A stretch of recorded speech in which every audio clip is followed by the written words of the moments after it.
Subscribe now and press the bell icon. Never miss an update. नमस्कार, आप सभी का स्टडी अपडेट्स में स्वागत है। आज आपके इस चैनल पर हम क्वाड्रेटिक इक्वेशन द्विघातीय समीकरण स्टार्ट करने जा रहे हैं। हम देखेंगे कि जो बैंकिंग सेक्टर में क्वाड्रेटिक इक्वेशंस आती है वहाँ पर इसके 5 क्वेश्चंस आते हैं। क्वाड्रेटिक इक्वेशंस के जो 5 क्वेश्चंस आते हैं वो किस तरीके से वहाँ पे पूछे जाते हैं, किस फॉर्मेट में पूछे जाते हैं और वहाँ पर सॉल्व करने की हमारी अप्रोच क्या होती है। फर्स्टली मैं आपको हल्का सा इसका इंट्रोडक्शन दूंगा, बेसिक्स बताऊंगा और मैं आपको बताऊंगा कैसे अप्रोच की जाती है इस क्वेश्चंस को सॉल्व करने के लिए। आइए हम स्टार्ट करते हैं द्विघातीय समीकरण क्वाड्रेटिक इक्वेशंस। अगर हम बैंकिंग सेक्टर में बात करें तो बैंकिंग सेक्टर में इसके 5 क्वेश्चंस प्री के पेपर में देखने को मिलते हैं। अगर हम नॉर्मल फॉर्मेट से इसको सॉल्व करने बैठते हैं तो एक इक्वेशन को सॉल्व करने में हमारे पास 2 मिनट का टाइम लेते हैं हम। अगर हम इसे शॉर्ट ट्रिक से सॉल्व करें तो पूरी पांचों इक्वेशंस मतलब पांचों क्वेश्चन 10 इक्वेशंस को हम 1.5 से 2 मिनट में सॉल्व कर पाएंगे और पूरे 5 नंबर हम इससे ले सकते हैं इस टॉपिक से। बहुत इजी टॉपिक है। मैं टॉपिक स्टार्ट करता हूँ। सबसे पहली बात, क्वाड्रेटिक इक्वेशन द्विघातीय समीकरण। सबसे पहले हम देखना चाहेंगे कि द्विघातीय समीकरण क्वाड्रेटिक इक्वेशन होता क्या है, इसका स्टैंडर्ड जो वैल्यू है, इसकी स्टैंडर्ड मान, स्टैंडर्ड इक्वेशंस क्या होती है इसकी। उसके बाद हम आगे इसको सॉल्व करने की प्रैक्टिस करेंगे, कैसे कैसे क्वेश्चंस आते हैं, कैसे इसको सॉल्व किया जाता है। ये क्वाड्रेटिक इक्वेशंस की एक जनरल क्वाड्रेटिक इक्वेशन है, मतलब द्विघात समीकरण। ये द्विघात समीकरण है आपका, यहाँ पे जो आप स्क्रीन पर देख पा रहे हैं। द्विघात समीकरण होता क्या है, द्विघात समीकरण किस पे डिपेंड करता है कि कौन सी इक्वेशन द्विघात क्वाड्रेटिक इक्वेशंस है या नहीं है, वो हमें कैसे पता चलता है। हमें उसका पता x की वैल्यू से पता पड़ता है कि x की जो घात है, x का जो स्क्वायर है, पावर है, वो मैक्सिमम कितनी है। हमें हमेशा ध्यान रखना है कि द्विघात समीकरण में जो x की जो पावर होगी, घात होगी, वो कितनी होगी, 2 होगी। इस 2 घात का मतलब क्या होता है कि जो x की जो वैल्यू निकल करके आएगी हमारे पास, वो 2 वैल्यू हमारे पास निकल करके आएगी। ठीक है, हमने देखा कि क्वाड्रेटिक इक्वेशंस का जो जनरल इक्वेशंस होती है क्वाड्रेटिक इक्वेशन की, वो क्या होती है, A X square plus B X plus C equals to 0। ज़रूरी नहीं है कि ए एक्स स्क्वायर प्लस हो या ज़रूरी नहीं है कि ए एक्स स्क्वायर हो, ये ए वाई स्क्वायर के फॉर्म में भी हमको देखने को मिलेगी। कभी कभी हम ए पी स्क्वायर के फॉर्म में भी देखने को हमें ये मिलती है। ठीक है, तो हम आगे चलते हैं और देखते हैं कि कैसे हमारे पास क्वेश्चंस आते हैं। क्वाड्रेटिक इक्वेशंस को पता करने का एक जो फॉर्मेट है मैंने आपको बता दिया कि ये किस पे डिपेंड करता है, घात पे डिपेंड करता है कि कितनी इसकी घात है। घात इसकी मैक्सिमम 2 होगी। उन्हीं समीकरण को द्विघातीय समीकरण या क्वाड्रेटिक इक्वेशंस के नाम से जाना जाएगा। अब आगे हम देखते हैं कि कैसे, मतलब जो क्वेश्चंस आते हैं हमारे पेपर में, वो क्या क्वेश्चंस आते हैं, हमारी क्या अप्रोच होनी चाहिए उनको सॉल्व करने के लिए। एक ही यहाँ पर इक्वेशन लिखी हुई है। मैं आपको बताना चाहूँगा कि जो बैंकिंग सेक्टर में जो क्वेश्चंस आते हैं वो 2 इक्वेशन बेसिस पे आते हैं, इक्वेशन 1 और इक्वेशन 2। यहाँ हमें 2 इक्वेशंस दी हुई होती है, इस फॉर्म में दी हुई होती है। यहाँ पर है a1x² plus b1x plus c1 equals to 0, a2y² plus b2y plus c2 equals to 0। ये 2 समीकरण है, स्टैंडर्ड फॉर्मेट में मैंने लिखी है यहाँ पर। अब मैं आपको बताऊंगा कि यहाँ पर आगे किस फॉर्मेट में ये क्वेश्चन आकर मिलकर बनता है। ये इसका स्टैंडर्ड फार्मूला है, स्टैंडर्ड इक्वेशंस है और ऐसे हमको यहाँ पर देखने को मिलती है हमारे पेपर में। ये 2 इक्वेशंस आपके सामने लिखी हुई है, दोनों इक्वेशंस हमारे पेपर में हमको देखने को मिलती है। यहाँ आपको पता है कि ये किस फॉर्मेट में लिखा हुआ है, a1x² plus b1x plus c1 equals to 0, a2y² plus b2y plus c2 equals to 0। यहाँ पर x की टर्म में लिखा है तो यहाँ पर ऑब्वियस बात है x की 2 वैल्यू निकल करके आएगी, x1 और x2। यहाँ पर हमारे पास y की फॉर्मेट में लिखा है तो हमारे पास y की 2 वैल्यू निकल करके आएगी, y1 और y2। अब हम आगे देखेंगे कि इन x1 और y1 मतलब x2 y1 और y2 जो वैल्यू हमारे पास फाइंड आउट होकर के आ रही है, हम आगे इन दोनों वैल्यू से कैसे इसको सॉल्व करते हैं, हमारे पास किस तरीक़ा का क्वेश्चंस वहाँ पर हमारे पास पूछा जाता है। ये दोनों इक्वेशंस मैंने आपको लास्ट स्लाइड पे बताई कि ये दो इक्वेशंस हमारे पास ऐसे निकल करके आती है। ये दो इक्वेशन जो निकल करके आती है ये किस बेस पे होती है, यहाँ पर हमारे पास 5 हमको ऑप्शंस दिए हुए होते हैं, option A, option B, option C, option D, option E. इन दोनों इक्वेशंस को सॉल्व करने के बाद x1 और x2 निकालने के बाद y1 और y2 निकालने के बाद हमें इनमें से बताना होता है कि कौन सा इसका आंसर होगा। अब ये आंसर कैसे बताया जाता है, इस आंसर को बताने के लिए हमें इन दोनों इक्वेशंस की जो x की वैल्यू है और y की वैल्यू है, जो भी वैल्यू आती है दोनों को कंपेयर किया जाता है। इस वाली वैल्यू को इससे भी कंपेयर करते हैं और इस वाली वैल्यू को इससे भी कंपेयर करते हैं। Same as it is x की दोनों वैल्यू को y की दोनों वैल्यू से कंपेयर करते हैं और x की जो दूसरी वैल्यू होती है x2 उसको भी y की दोनों वैल्यू से कंपेयर किया जाता है। कंपेयर करने के बाद हमें ये बताना होता है कि इनमें से कौन सा फॉर्मेट सही है। बताने के लिए मैं आपको बताना चाहूँगा कि जो यहाँ पर आपके पास फर्स्ट इक्वेशंस मतलब फर्स्ट ऑप्शन है x ग्रेटर देन y, ये कब होता है, जब x की दोनों वैल्यू y की दोनों वैल्यू से, जब x की दोनों वैल्यू y की दोनों वैल्यू के से बड़ी होती है तो हमारे पास ये आंसर देखने को मिलेगा हमें x ग्रेटर देन y। जब x की दोनों वैल्यू में से एक वैल्यू y से बड़ी है और एक वैल्यू y की वैल्यू के बराबर है, मतलब ये वाली जो वैल्यू है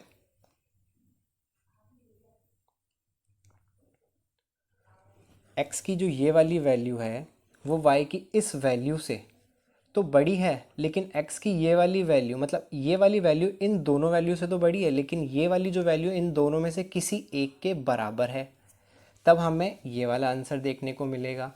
अगर मैं बात करूं इस वाले आंसर की तो ये वाला आंसर कब मिलेगा, ये वाला आंसर जब मिलेगा जब x की दोनों वैल्यू y की दोनों वैल्यू से छोटी होगी। ये छोटी होगी तब हमें ये वाला देखने को मिलेगा। एज इट इज़ इसकी दोनों वैल्यू का कंपेयर अगर इसकी दोनों वैल्यू से कराते हैं तो एक वैल्यू तो हमें बड़ी मिलेगी, y की एक वैल्यू बड़ी मिलेगी, लेकिन एक वैल्यू y की x की दोनों वैल्यू में से किसी एक के बराबर मिलेगी, तो ये वाला ऑप्शन देखने को मिलेगा।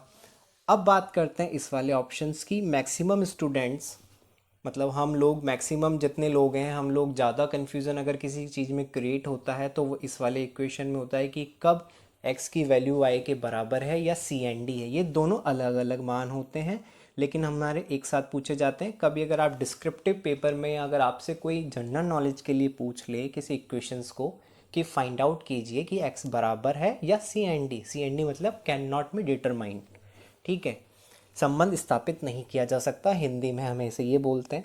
तो ये कब आता है, आगे हम इक्वेशंस में आगे एक एग्जांपल लेके हम ये देखना चाहेंगे कि इनको कंपेयर करने पर ये कब आता है, क्या इसका आंसर होता है। यहाँ पर आपके पास x की दो वैल्यू है, x की जो दो वैल्यू हैं वो x और y। यहाँ पर x की जो एक वैल्यू है वो है प्लस के 9, यहाँ एक x की एक जो वैल्यू है वो है माइनस का 9। यहाँ पर as it is x y की जो वैल्यू एक है प्लस की 9, एक है माइनस की 9। अब जैसा मैंने आपको पहले बताया कि हम क्या करते हैं, एक्स की एक वैल्यू को वाई की दोनों वैल्यू से कंपेयर कराते हैं। प्लस 9 का कंपेयर अगर इससे कराते हैं तो ये हमारे पास इक्वल का साइन देता है। अगर इस प्लस 9 का कंपेयर इससे कराते हैं तो यहाँ पर ऑब्वियस सी बात है कि बड़ा कौन होगा, प्लस का, तो यहाँ पर ये साइन मिलता है हमें। अगर एज इट इज़ इससे कंपेयर करवाते हैं -9 का +9 से तो +9 y का बड़ा होता है, तो हमें ये वाला साइन देखने को मिलता है। और अगर इसका कंपेयर इससे करवाते हैं तो इक्वल। जब भी हमें किसी इक्वेशन के अंदर ये दोनों साइन ग्रेटर देन और लेस देन दोनों साइन देखने को मिले उस टाइम पर जो हमारा आंसर होगा वो होगा C and D can not be determine, ठीक है। यहाँ तक जो मैंने आपको बताया आशा करता हूँ कि आपको समझ में आया होगा। मैं आपको दोबारा रिवाइज कर देता हूँ मैंने क्या क्या आपको यहाँ तक बताया। मैंने आपको बताया कि पहले जो हमने बात ये करी कि द्विघात समीकरण होता क्या है, जिसकी घात मतलब जिस इक्वेशंस में मैक्सिमम घात 2 होती है उसे द्विघात समीकरण कहते हैं। कैसे हमारे सामने क्वेश्चंस पुट किए जाते हैं। बैंकिंग सेक्टर के एग्जाम में दो इक्वेशंस होती है, दोनों को कंपेयर कराना होता है। दोनों इक्वेशंस में अगर x की घात 2 है तो दो दो वैल्यू निकल के आती है, x1 x2 y1 y2। दोनों को कंपेयर करा करके इन पांचों में से जो आंसर होता है उस पर टिक करते हैं। आगे चलते हैं कि क्वेश्चंस कैसा आता है और हमें कैसे सॉल्व किया जाता है। क्वेश्चन हमें वहाँ देखने को ऐसे मिलेगा, दो इक्वेशंस हैं, x² + 20x + 96 = 0, y² + 16y + 64 = 0। ये 5 ऑप्शंस हैं, हमें इनमें से टिक करना होता है। सबसे पहले हमें इसके x1 और x2 निकालने होंगे, इस इक्वेशंस के लिए y1 और y2 निकालने होंगे। ये आपके यहाँ पर ये स्टैंडर्ड मैंने लिखा हुआ है, जनरल जो क्वाड्रेटिक इक्वेशन होती है वो लिखा हुआ है कंपेयर कराने के लिए, कि आप देख सकते हैं कि ये वाली वैल्यू और ये वाली इक्वेशन दोनों सेम है, मतलब ये क्वाड्रेटिक इक्वेशंस हैं।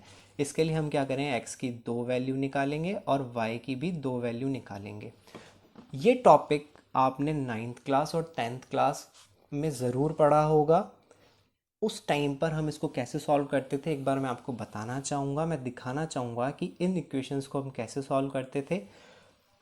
मैंने एक इक्वेशन यहाँ पे सॉल्व करके आपको बताई है, ये वाली इक्वेशन है जो मैंने आपको सॉल्व करके बताई है। इस इक्वेशंस को हम कैसे सॉल्व करते थे कि इस वाली टर्म के हम ऐसे टुकड़े करते थे कि मल्टीप्लाई करने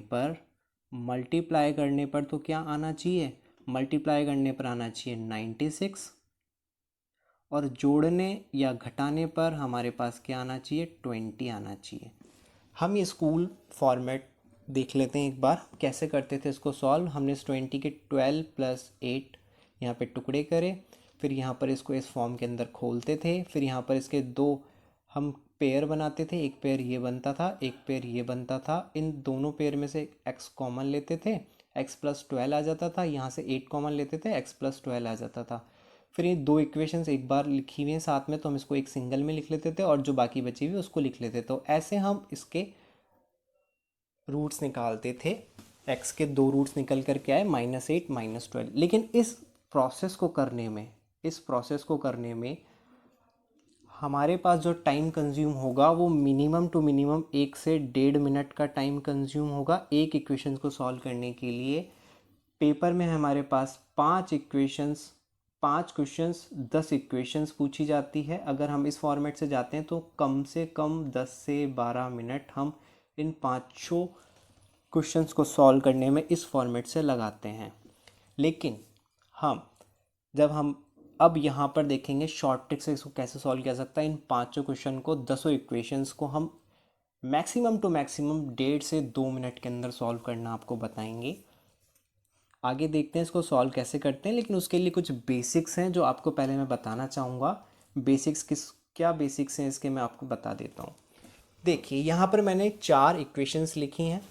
4 इक्वेशंस ये क्वाड्रेटिक इक्वेशंस के ही फॉर्मेट में है, ये भी क्वाड्रेटिक इक्वेशंस की फॉर्म में है, ये भी क्वाड्रेटिक इक्वेशंस की फॉर्म में, और ये भी क्वाड्रेटिक इक्वेशन की फॉर्म में है। इनमें सब में अंतर क्या है, बी और जो सी है उनके साइन का अंतर है। आप देखेंगे इस वाली इक्वेशंस के अंदर दोनों प्लस के हैं, इस वाली इक्वेशन में दोनों माइनस के हैं। इस वाली इक्वेशन में एक माइनस एक प्लस है, इस वाली इक्वेशन में एक प्लस एक माइनस है। तो ये डिफरेंस क्या है इनमें और कैसे साइन इस पर डिपेंड करते हैं। कुछ नहीं होता, जब हम सबसे पहले मैं आपको बताना चाहूँगा जो साइन होगा वो किस पे डिपेंड करेगा, बी पे डिपेंड करेगा। अगर बी का साइन पॉजिटिव है तो हम ये देखेंगे कि बी और सी इन दोनों के साइन को चेंज कर दिया जाता है। मतलब यहाँ पर प्लस है तो ये माइनस का, और ये प्लस है तो ये माइनस का। ये साइन कब होते हैं, जब हम इनके रूट्स निकाल रहे होते हैं। तो जो रूट निकलेंगे दोनों वैल्यू के, मतलब इस पूरी इक्वेशन के जो दो रूट निकलेंगे वो दोनों रूट की जो वैल्यू होगी वो माइनस में होगी। वो किस पर डिपेंड करेगी, बी पे डिपेंड करेगी। अगर बी पॉजिटिव है तो दोनों साइन चेंज कर दिए जाते हैं। इस वाली इक्वेशन में आपको बताना चाहूँगा कि जो बी है वो माइनस है। अगर जब बी माइनस हो तब हम क्या करते हैं, जब बी हमें माइनस का मिले तो हम सिर्फ बी की वैल्यू को, मतलब बी के साइन को चेंज करते हैं, सी के साइन को कभी चेंज नहीं करते। यहाँ माइनस है तो हम यहाँ क्या लिखेंगे, प्लस लिखेंगे, और यहाँ माइनस है तो एज इट इज़ माइनस का माइनस रहेगा। सेम एज इट इज़ इस वाले की बात करें, बी माइनस है, मैंने आपको अभी ऊपर बताया कि अगर बी माइनस हो तो सिर्फ बी का साइन चेंज होता है, सी का साइन चेंज नहीं होता। यहाँ पर b माइनस है तो यहाँ पर हम प्लस का कंसिडर करेंगे, और यहाँ पे प्लस है तो यहाँ पर प्लस का प्लस ही रहने दिया जाएगा क्योंकि वो माइनस के अंदर है। यहाँ अगर मैं बात करूँ तो यहाँ प्लस है, और प्लस का हमें पता है कि b और c दोनों के साइन चेंज हो जाते हैं अगर जब प्लस की वैल्यू b की वैल्यू अगर प्लस में आती है। तो यहाँ प्लस है तो ये माइनस हो जाएगा, ये माइनस है तो ये यहाँ पर प्लस हो जाएगा। मैं आपको ये एक बहुत मोस्ट इम्पॉर्टेंट फॉर्मेट या ट्रिक आप इसे कह सकते हैं कि अगर जिसको ये समझ में बहुत अच्छे से आ गया तो 5 में से 2 क्वेश्चंस आपको वहाँ ऐसे देखने को मिलेंगे कि आपको ना पेन और पेपर की ज़रूरत नहीं पड़ेगी, डायरेक्ट आप माइंड में इसको सॉल्व कर सकते हैं। तो ये साइन ऐसे करते हैं, और ये मैंने एक यहाँ पर ये बना रखा है, किसी को अगर कोई समझना चाहता हो तो मैंने यहाँ पे बना रखा है कि ये देखिए आप, पहला जो है पहले के लिए ये बता रखा है मैंने कि ये वाले साइन हो जाएंगे, x1 की जो वैल्यू आएगी वो माइनस में आएगी, 2 वैल्यू आएगी ना, इसके लिए 2 रूट्स आएंगे, एक x1 कहलाएगा या उसे हम y1 भी कह सकते हैं, ये x2 कहलाएगा या उसे हम y2 भी कह सकते हैं। तो जो दोनों वैल्यू हैं वो माइनस की आएगी। इस वाली इक्वेशंस की अगर बात करें तो माइनस माइनस है तो दोनों जो रूट आएंगे x1 या y1 जो भी होगा वो प्लस में आएगा, x2 या y2 मतलब ये x2 y2 आप ये कंफ्यूज ना हो जाएं, यहाँ पर a x की टर्म में है पूरी इक्वेशन तो x की ही वैल्यू की मैं बात कर रहा हूँ। अगर यहाँ पे y की वैल्यू की टर्म में होती जो आगे हम देखेंगे तो यहाँ पर y भी value same as it is आती। ठीक है, तो ये मैंने चारों इक्वेशंस को ऐसे इस फॉर्मेट में लिख लिया है बताने के लिए। अब आगे अगर हम चलते हैं तो देखेंगे ये एक बेसिक्स था इसका। अब आगे एक क्वेश्चन सॉल्व करना बता रखा है कि कैसे इस क्वेश्चंस को सॉल्व करते हैं।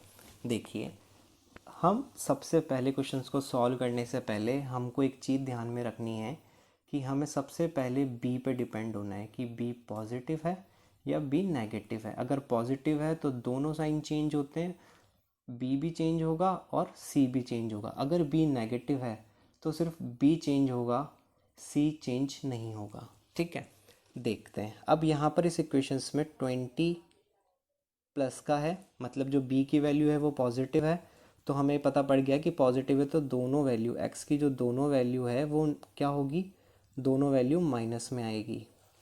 ठीक है, दोनों वैल्यू माइनस में आएगी। एज इट इज़ हम यहाँ देखेंगे तो y की फॉर्म के अंदर जो b की वैल्यू वो पॉजिटिव है तो y के जो मान होंगे वो भी दोनों किस में आएंगे, माइनस में आएंगे। क्यों आएंगे, क्योंकि ये पॉजिटिव तो ये नेगेटिव नेगेटिव, ये पॉजिटिव तो ये नेगेटिव नेगेटिव। अब बात करते हैं हम इसके टुकड़े कैसे करते हैं।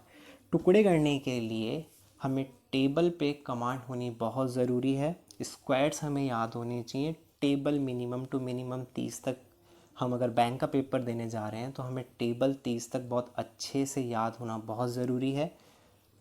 अब अगर हमें टेबल याद है तो हम, वैसे मैंने इस क्वेश्चंस को पहले भी आपको बताया था सॉल्व करके, और यहाँ पर भी आपको पता ही है कि इसके जो टुकड़े होंगे वो 12 और क्या होंगे, 12 और 8 होंगे। तो मतलब हमें पता है इस वाले के लिए कि जो इसका जो आंसर है वो क्या क्या है, एक तो 12 है, एक 12 है और एक 8 है, एक 12 है और एक 8 है। एज इट इज़ इसके लिए बात करें कि ऐसे टुकड़े, इसके टुकड़े करे जाएं कि जोड़ने पर वापस 16 आए, जोड़ने या घटाने पर वापस 16 आए, लेकिन यहाँ पर मल्टीप्लाई करने पे 64 आए। तो हम जब टुकड़े करेंगे तो हम ये भी देख सकते हैं कि यहाँ पर चिन्ह किसका है, प्लस का है, तो मतलब जोड़ने की बात कर रहा है। जो टुकड़े होंगे वो एडिशन के फॉर्म के अंदर होंगे। तो यहाँ पर हम देख पा रहे हैं 8 और 8 16, 8 और 8 64, तो मतलब दो इक्वेशंस, इस इक्वेशंस के क्या निकल कर के आ रहे हैं, 8 और 8, ये हमारे हमने निकाल लिए। अब हमारा जो सेकेंडली काम है वो क्या काम है, हम इनको कंपेयर कराते हैं। -12 को अगर मैं -8 से कंपेयर करूँ तो दोनों वैल्यू माइनस की है। माइनस में जो छोटा होता है वो बड़ा होता है और जो बड़ा होता है वो छोटा होता है, जस्ट अपोजिट होता है। जो प्लस में बड़ा है वो माइनस में छोटा है, जो प्लस में छोटा है वो माइनस में बड़ा है। तो यहाँ पर बड़ा कौन होगा, -8 बड़ा होगा। इसका कंपेयर अगर मैं इससे करा रहा हूँ तो 8 बड़ा होगा। सेम एज इट इज़, दोनों वैल्यू सेम है तो हम एक से भी कंपेयर करा सकते हैं। या देखेंगे कि इसका दोनों का कंपेयर कराएंगे तो इक्वल होगा, तो हमारे पास ये वाला साइन निकल करके आ रहा है, तो मतलब हमारे पास जो आंसर होगा वो क्या होगा, ये हमारे पास आंसर होगा। अब हम इसको सॉल्व करना देखते हैं। दो इक्वेशंस आपके सामने लिखी हुई है, दो क्वेश्चंस लिखे हुए हैं। क्वेश्चन एक ये वाला है आपके सामने जो लिखा हुआ है, दो क्वेश्चंस लिखे हुए हैं। एक क्वेश्चंस ये है और एक क्वेश्चंस ये वाला है। इसके लिए दो इक्वेशंस ये है। सबसे पहले जो हम सॉल्व करते हैं तो सबसे पहले हम देखते हैं बी को, कि जो बी है उसकी जो वैल्यू है वो पॉजिटिव में है या नेगेटिव में है। यहाँ पर आप देखेंगे कि जो बी की जो वैल्यू है वो नेगेटिव में है, तो हमें पता है कि यहाँ पर बी की अगर वैल्यू नेगेटिव में है तो सिर्फ बी को चेंज किया जाता है, सी को चेंज नहीं किया जा सकता। और जो यहाँ पर सी की वैल्यू पॉजिटिव में है, तो हमें पता पड़ गया कि अगर हम एक्स की अगर बात करेंगे एक्स के मान के लिए, तो एक्स के मान के लिए हम क्या करेंगे, दो वैल्यू निकल करके आएगी। बी पॉजिटिव है तो वहाँ नेगेटिव है तो वहाँ पे क्या आएगा, पॉजिटिव आएगा। और ये पॉजिटिव है तो एज इट इज़ पॉजिटिव ही रहेगा। अब मैं बात करूँ अगर दूसरी इक्वेशंस की, y वाली इक्वेशंस की बात करूँ, तो y के अंदर आप देखेंगे कि b यहाँ पर किसका है, नेगेटिव का है, और c यहाँ पर भी नेगेटिव का है। तो यहाँ पर c तो चेंज होगा नहीं लेकिन b ज़रूर चेंज होगा, तो एक ये पॉजिटिव बन करके आएगा और एक नेगेटिव बन करके आएगा। यहाँ पर ये x की वैल्यू है, दोनों x की वैल्यू है, ये दोनों y की वैल्यू है। दोनों जो x की वैल्यू है वो दोनों पॉजिटिव है, y की एक पॉजिटिव में है एक नेगेटिव में है। अब इसके टुकड़े करेंगे हम। अब हम टुकड़े करने के लिए हम क्या देखेंगे कि इस 15 के हम ऐसे टुकड़े करें, या फिर हम ये कह सकते हैं कि 56 के ऐसे टुकड़े करें कि मल्टीप्लाई करने पर तो वापस 56 बने और जोड़ने या घटाने पर तो हम ये देखेंगे कि 8 सातु 56, 8 और 7, इसके जो टुकड़े होंगे वो 8 और 7 होंगे।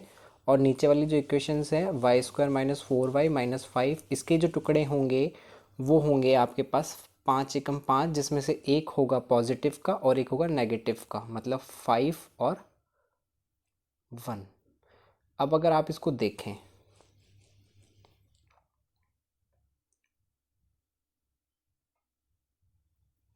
तो हमारे पास ये बन करके आएगा।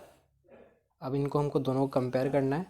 +8 को अगर +5 से कंपेयर करते हैं, इस +8 को अगर +5 से कंपेयर करते हैं तो हमारे पास जो x की वैल्यू है वो बड़ी निकल करके आती है।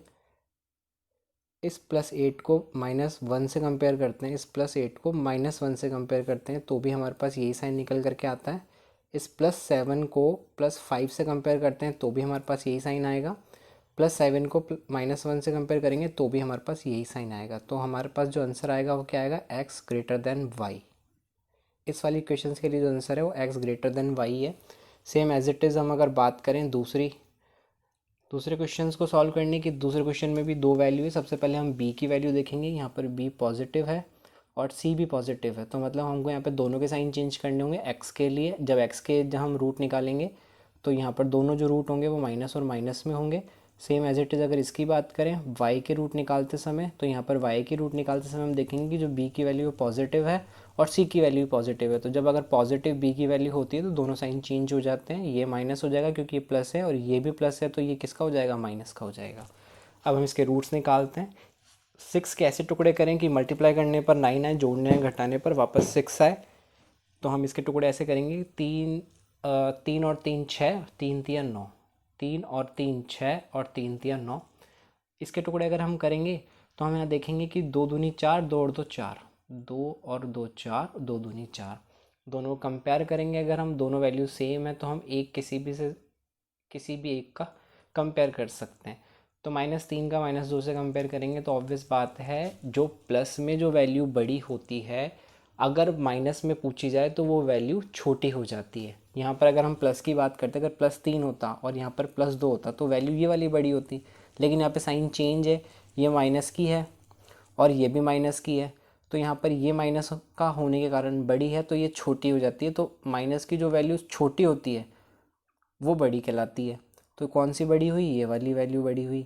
इन दोनों में कंपेयर में भी यही वाली वैल्यू बड़ी होगी। तो जो आंसर आएगा निकल करके वो क्या आएगा, ये आंसर निकल करके आएगा। और ये आंसर कौन सा है, सी है। ठीक है, तो ये आज जो मैंने आपको बताया हल्का सा बेसिक इंट्रोडक्शन था। एज इट इज़ आगे हम एक और क्लास इसकी करेंगे जिसमें हम द्विघात समीकरण के जितने भी टाइप्स के क्वेश्चंस होते हैं वो सॉल्व करेंगे।